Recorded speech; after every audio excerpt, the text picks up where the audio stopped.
एक पिता अपने ही दो बेटों में किस तरीके से भेदभाव करता। बहुत इमोशनल स्टोरी, प्लीज पूरी सुनना, अच्छी लगे तो शेयर जरूर कर देना। कि एक पिता के दो बेटे, छोटा बेटा लाडला तो बड़ा बेटा जरूरत बन गया।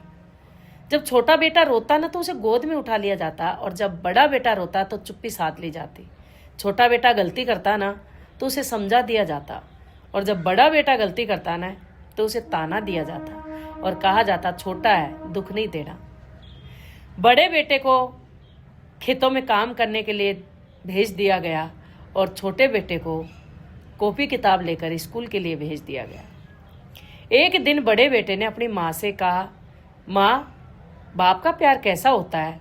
तभी माँ की आंखों से आंसू निकल पड़े और उसने मुंह फेर लिया।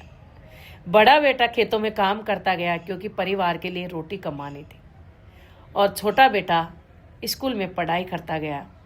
छोटा बेटा पढ़ लिख कर अफसर बन गया और शहर में जाकर बस गया। कुछ दिनों बाद पिताजी बीमार पड़ गए। पिता ने कहा कि छोटे वाले को फ़ोन करके बुला ले। तभी बड़े भाई ने छोटे भाई को फ़ोन किया तो छोटे भाई ने कहा कि मुझे अभी समय नहीं है।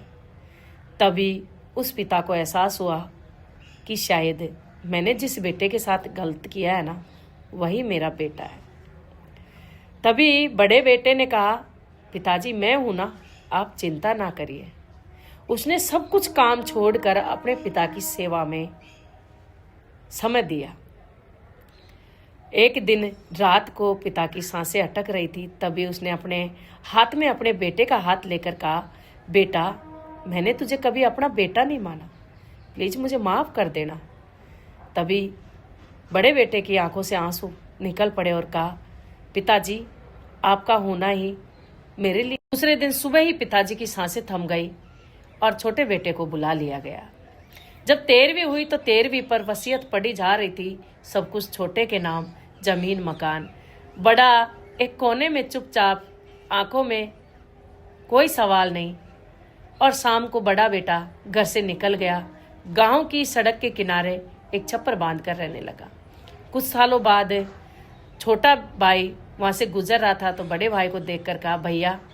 तभी बड़े भाई ने कहा कि जिस घर में बाप के होते हुए बेटा अनाथ हो, उसके लिए कोई रिश्ता नहीं होता है। तो मैं कहना चाहती हूँ कि एक बेटे का भला करने के चक्कर में दूसरे बेटे को बर्बाद कर देता है एक पिता, तो समय आने पर वही बेटा काम आता है जिसको वो बर्बाद करने में तुला हुआ है। अगर स्टोरी अच्छी लगी हो तो शेयर जरूर कर देना।